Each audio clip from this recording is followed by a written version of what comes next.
esta última parte do tema dedicado ás reservas e espacios protegidos vaise centrar en aspectos relacionados co contexto social. Vimos na lección anterior os aspectos relacionados co contexto espacial e tamén cuestións relacionadas co tamaño das reservas. Elexín para esta última parte do tema esta imaxe como portada, que é unha imaxe da illa de San Cristóbal no Parque Nacional de Galápagos, onde mostro, por un lado, o que é a parte habitada da illa, e por outro lado temos unha pequena praia cos visitantes, e, en primeiro lugar, tres plataformas que están colocadas aquí para favorecer lugares para tomar o sol por parte dos leóns mariños. É unha maneira para minimizar o contacto entre os visitantes e a fauna, xa que os leóns mariños obviamente precisan de lugares onde asolearse e normalmente estarían na praia. De feito, algúns siguen facendo, pero gracias á presenza deste tipo de plataformas, pois se minimiza o contacto entre as persoas e a fauna, neste caso os leóns mariños. Este contexto social ao que me refiro, os visitantes, é un aspecto moi relevante dentro da xestión de espazos protegidos, porque unha boa parte dos espazos, en particular pois aqueles que teñen que ver con parques nacionais, precisamente como comentamos nas leccións pasadas, pois son lugares que non só pretenden protexer ecosistemas, senón tamén favorecer a visita por parte das persoas, é dicir, que se valore ese espazo. E o contexto social, polo tanto, é moi relevante na xestión. Pero, lamentablemente, na maioría dos países, particularmente en países con poucos recursos dedicados á xestión dos espazos protegidos, o que ocurre é que a presión humana pode ser tan grande que incluso leve a parcial destrucción das características intrínsecas deses parques. Simonetti indica no ano 1998 que a metade dos parques nacionais de Latinoamérica tiñan unha importante ocupación humana, con actividades mal reguladas e que un 30% sufría explotación de especies protegidas, a pesar de ser un parque nacional.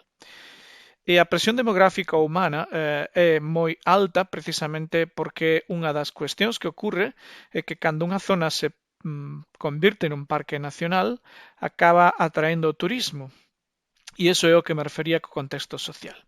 Esta é unha gráfica que mostra a evolución da poboación nas Illas Galápagos, no Parque Nacional de Galápagos, dende 1970 ata 1995, incrementándose dunha poboación de apenas uns 1.500, 1.500 persoas cara a unhas 13.000 no final deste período.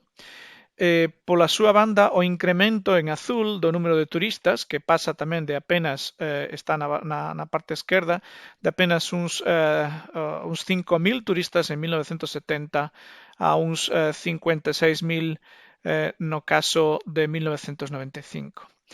Este incremento dos turistas sigue actualmente, igual que a poboación, usando os datos do último informe do Parque Nacional de Galápagos de 2019, e os datos de habitantes da Wikipedia podemos saber que pasamos desde 1989 con 42.000 turistas a en 2019 271.000 turistas. Isto é un incremento de 6,4 cada ano.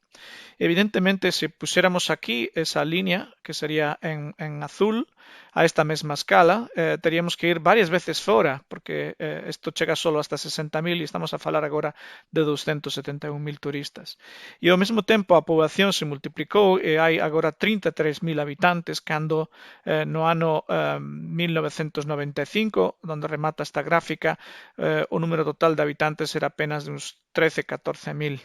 Entón estamos con unha cantidade que se doblou durante este período, mentras que o número de turistas se multiplicou por varias cifras.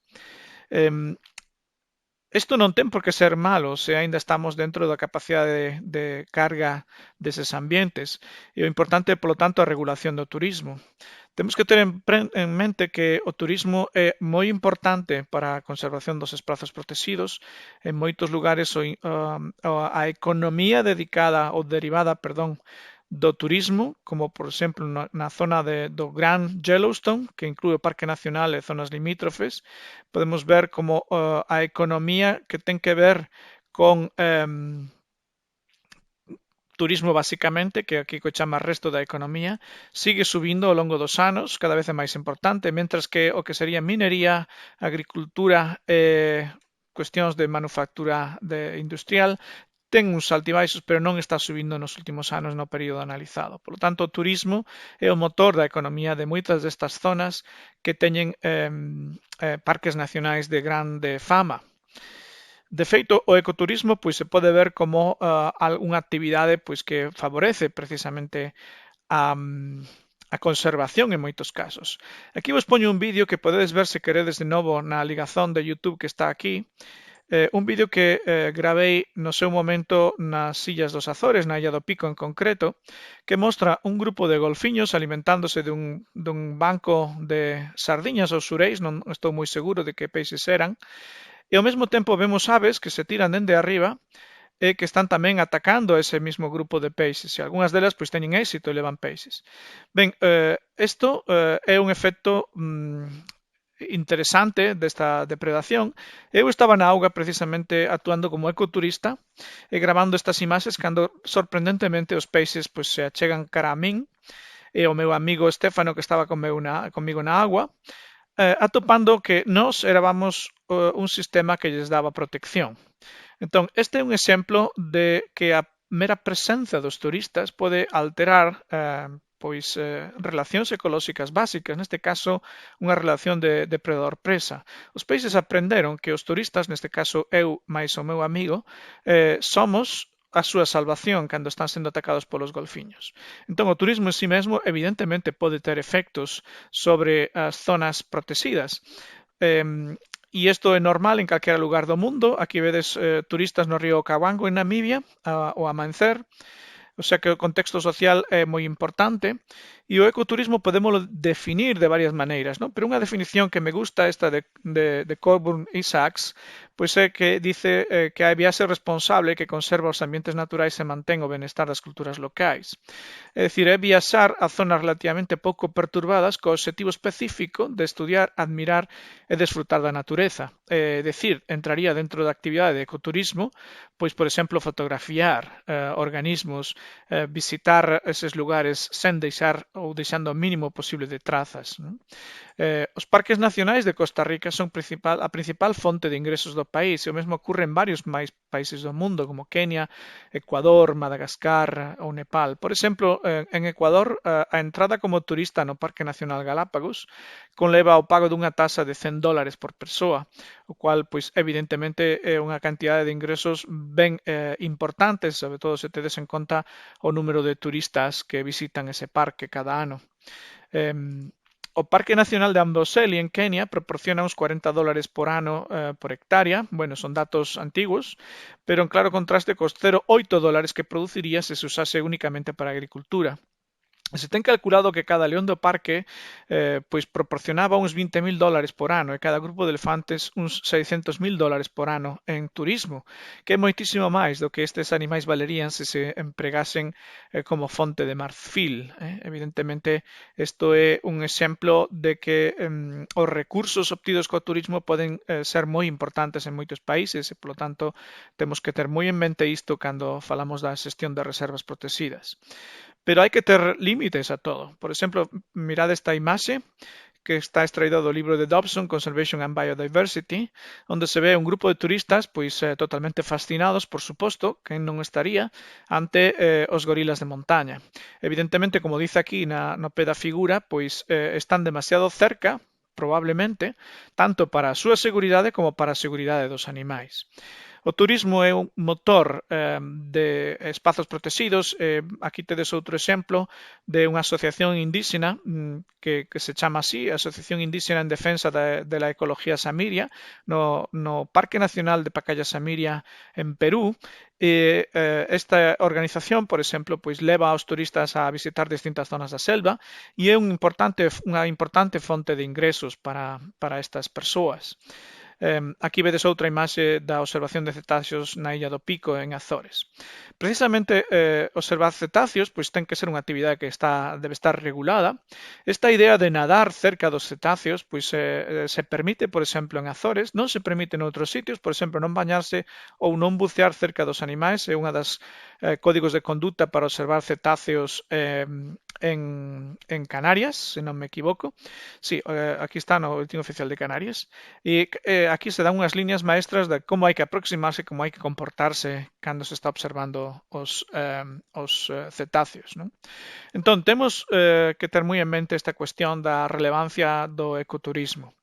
Se pensamos nos parques nacionais en España, aquí tedes o número a evolución do número de visitantes entre 1989 e 2012, que chegamos dende uns 3.800.000 máis ou menos de visitantes a principios deste período, en 1989, a un valor en torno a uns 10 millóns de visitantes cara á década do ano 2010. Se o vemos en perspectiva, este aumento, bueno, parece que hai ademais unha tendencia, polo menos na imaxe, a estabilizarse en torno a eses 10 millóns de persoas. En 1994, por exemplo, o lugar máis visitado dos parques nacionais españois era o Parque Nacional do Teide, en Canarias, con case 2,5 millóns de visitantes nese ano. E se vemos, por exemplo, os nosos parques en aquel momento eran parques naturais, Illas Cíes ou Monte Aloia, con 150 e 120.000 visitantes, pois estaban entre algúns dos máis visitados, pero moi lonxe, por suposto, do Parque do Teide ou de outros como pode ser o Delta do Ebro ou, por exemplo, aquí Carrasco e el Valle en Murcia. Actualmente, pois o número de visitantes é moi superior, aínda que agora está limitado precisamente porque se está superando, ou é evidente que se superaban o número de visitantes permitidos polo plan de xestión do parque. Temos que aquí hai estatísticas para os anos 2010 e 2012. Aquí temos as visitas. Podemos ver, por exemplo, que as Illas Atlánticas, agora convertidas en Parque Nacional e, polo tanto, incluindo non só as Illas Cíes, senón tamén Ons, Sálvora e Cortegada, pois está en torno a 280.000 visitantes, que é case o doble do que tiñan cando era Cíes Parque Natural, mentres que o Parque do Teide, que se recordades tiña aquí uns 2.400.000 de visitantes no ano 94, sigue tendo o mesmo número de visitantes neste período de 2010-2012, 2.600.000, 2.500.000, máis ou menos. De todos os xeitos, se trata de un número de visitantes moi elevado que evidentemente require de xestión. Aquí temos un esquema do que ocurre cando se produce a declaración dun espacio protegido e como eso afecta, por exemplo, a chamada dos visitantes, non? A atracción que a paisaxe e o escenario pode dar para certas actividades, pois fai aumentar a afluencia dos visitantes, o cual ten efectos sobre o territorio, por exemplo, un impacto ambiental que é negativo, pero ten uns impactos socioeconómicos positivos, e para regular isto, pois se deberían tomar medidas disuasorias, no seu caso, e restauradoras cando se xa necesario para obter unha conservación. Pero a visita aos parques tamén ten un efecto sobre os propios visitantes, non solo sobre o territorio. Evidentemente, disfrutan dunha educación ambiental que pode ser de máis ou menos calidade en función de como se organice esa visita, e unha das cuestións que hai que conseguir con unha boa e eficiente xestión é precisamente conseguir que esa visita sexa o máis educativa posible, o máis placentera posible, e que non só dea recreo, sino unha boa información acerca dos ecosistemas e do funcionamento dos sistemas incluídos no Parque Nacional ou na reserva que sexa. E, no seu caso, polo tanto, conseguimos unhas medidas educativas e tamén poden ser medidas persuasivas para cambiar a actitude das persoas frente a esas localidades ou a visita a un parque nacional, que tamén redunda en conservación. Cando un parque ou unha reserva está moi cerca dunha cidade de grande número de habitantes, como pode ser neste caso Madrid, co parque da Conca Alta do Manzanares, pois o que pasa é que ese enorme número de visitantes, consecuencia da cercanía de unha cidade de grande número de habitantes, pois fai que se produzan impactos negativos. Aquí neste caso temos simplemente unhas estimas do que está ocurrindo e a frecuencia dos parámetros de impacto ambiental que se poden estimar visualmente, densidades de ata 129 persoas por hectárea e a maioría deles se concentran xusto nas beiras do río Manzanares. Así que unha das medidas que se poden propoñer é a de diversificar os lugares de visita para que non haxa tanta concentración xusto nas zonas que poidan ser máis ou menos sensibles á visita. Ben, temos entón varias ideas que acabamos de discutir acerca do contexto social en canto aos espazos protegidos. A xestión dos visitantes é unha das tarefas encomendadas, por exemplo, na legislación española aos parques nacionais, tamén os parques naturais, e é moi importante pois contar unha guardería, unha serie de persoas ben formadas e ademais disponibles para que os visitantes poidan obter precisamente un beneficio desa visita ao Parque Nacional. Imos agora para a parte final do tema falar un pouco, moi brevemente, acerca de un exemplo que son as reservas naturais en América Latina. Aquí vos poño un exemplo dunha zona que é reserva da biosfera en Veracruz, en México. Aquí podedes ver, estades entrando na zona núcleo da reserva da biosfera de los Tuxtlas, é dicir, recordade que comentamos no seu momento que as reservas da biosfera do programa MAP da UNESCO teñen unha zona núcleo que é de conservación e basicamente onde se permiten case únicamente as actividades relacionadas coa propia investigación e xestión do espazo. En 1984, cando se realizou unha revisión das áreas protegidas precisamente de México, por encargo do goberno, isto o que atopou é que só un terzo desas reservas tiñan un bo estado e que os orzamentos disponibles nesa data só se poderían xestionar adecuadamente 17 das 100 reservas declaradas e 75 das áreas protegidas nunca tiveron asignado ningún tipo de recurso material nin humano. De feito, moitas nunca foron siquera indicadas sobre o terreo, é dicir, chegas a un sitio que é unha reserva ou un espazo protegido, pero non está indicado por ningún lado e ni siquiera moitos dos habitantes son conscientes de que aquelo foi declarado espazo protegido.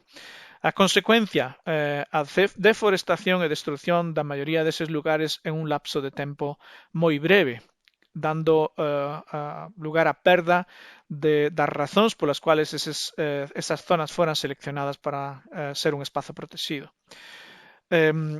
O 70% das áreas protegidas en Latinoamérica estaban sin plano de xestión e o 60% sen ningún tipo de equipamento e só un 5% tiñan un plano de xestión parcialmente aplicado. Isto estamos a falar dun traballo feito e publicado en 1996.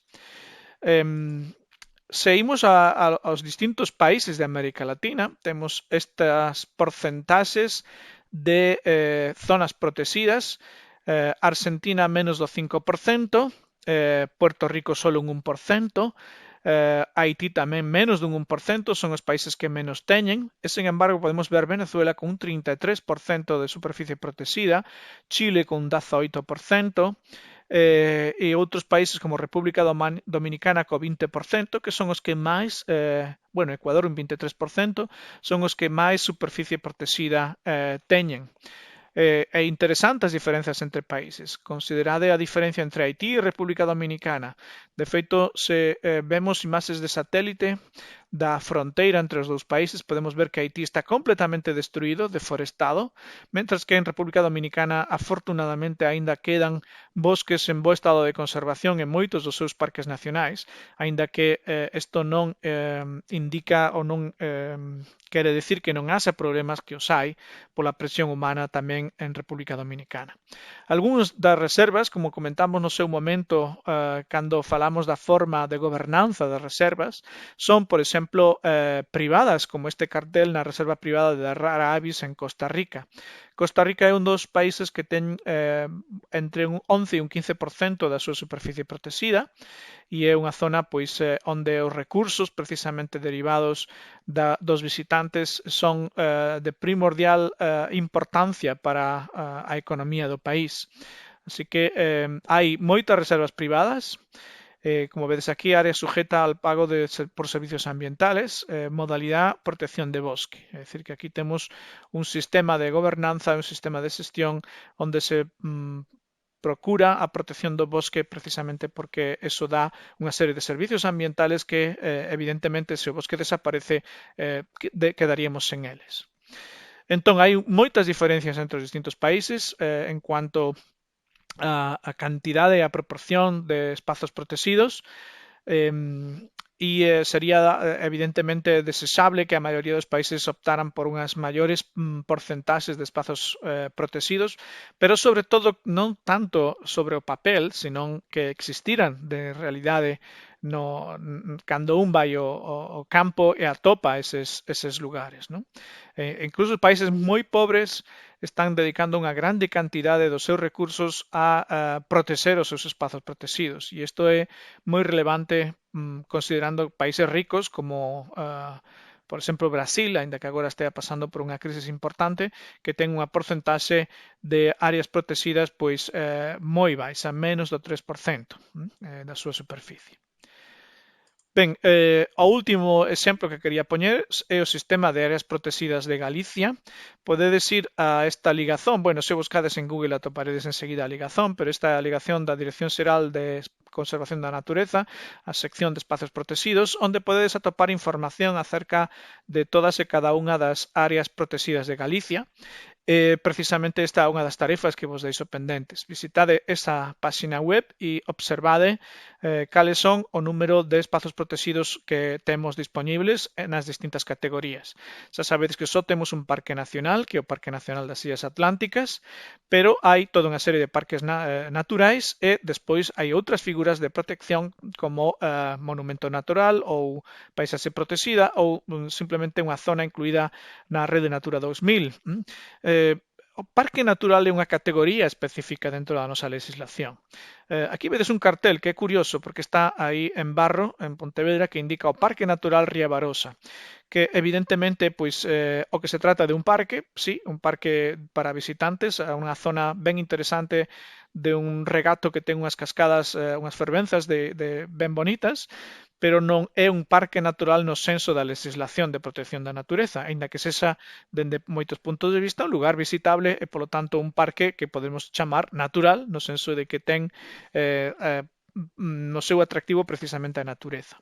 Se imos a un mapa de Galicia, e este sería o mapa de Galicia que representa o sistema de áreas protegidas de Galicia, como digo, podedes obter precisamente esta capa dos espazos protegidos a podedes obter descargando da web da Consellería. Vemos que a distribución dos espazos protegidos en Galicia é unha enorme cantidade de espazos pola costa. Podes ver que hai moitas zonas en verde pola costa. Unha boa parte da costa está protegida. Bueno, temos tamén as zonas das illas protegidas co seu espazo marítimo tamén protegido. E despois os grandes espacios están na Galicia de montaña, na Galicia de Lugo e Ourense, aí onde están os grandes espazos protegidos. No interior de Galicia, sobre todo na zona costeira, tanto de Coruña como de Pontevedra, prácticamente non hai espazos protegidos, e cando os hai son lineais, son os ríos, o río Tea, parte do río Lérez, o río Umia, etc., onde hai espazos protegidos. Se o vemos nun mapa, precisamente do Plan Director da Rede Natura 2000 de Galicia, este é o mapa cos espazos protegidos, que é o mesmo que acabamos de ver antes, pero eu quería resaltar esta zona de aquí. Aquí temos as zonas protegidas de Ancares e Courel, e se ampliamos podemos ver curiosamente esta situación. Aquí podemos ver que as zonas protegidas deixan polo medio un espazo sen protexer e un podería preguntarse como é posible que se todo isto ten interés para a protección da natureza, por que precisamente esta banda de aquí non ten interés e non está dentro dun espazo protegido. pois podedes observar no mapa que por aquí pasa precisamente a autovía. E esa é a razón e non outra pola cual esta zona de aquí se deixou sen protexer. É dicir, unha perversión da forma de definir os espazos protegidos para evitar problemas a hora de dedicar os espazos e de xestionar eses espazos, declarouse como espazo protegido todo agás a zona onde se preveía que se iba a construir a autoestrada. Deste xeito se evitaba un problema de xestión evidentemente importante, unha serie de costes asociados. Podemos decir que isto é pragmático, pode ser que teña algunhas razóns que a min neste momento se me escapen para asumir que isto foi unha boa medida, pero non deixa de ser paradóxico que a xestión para a conservación estea supeditada completamente a intereses que non teñen nada que ver precisamente coa conservación. O problema é que a nosa rede de espazos protegidos, que vamos volver para atrás para vela aquí que destaca, é claramente insuficiente. Non é só insuficiente, está xestionada cada vez con menos recursos. Dende a crise do ano 2008 e posteriores se eliminaron incluso as figuras de directores dos parques naturais, co cual aínda menos personal disponible para a xestión dos mellores dos nosos espazos. E se nos comparamos co que ocurre a nivel peninsular, está unha tabela do anuario Europark España do 2009 e mostra a superficie protexida por cada unha das comunidades autónomas e resulta que Galicia é a última de todas, con unha superficie protexida con respecto a súa superficie de un 13,5%. Podemos ver que absolutamente todas as comunidades están por riba deste valor, incluso con 3 veces ese valor algunha. Sin embargo, en Galicia estamos a cola en cuanto a protección da natureza.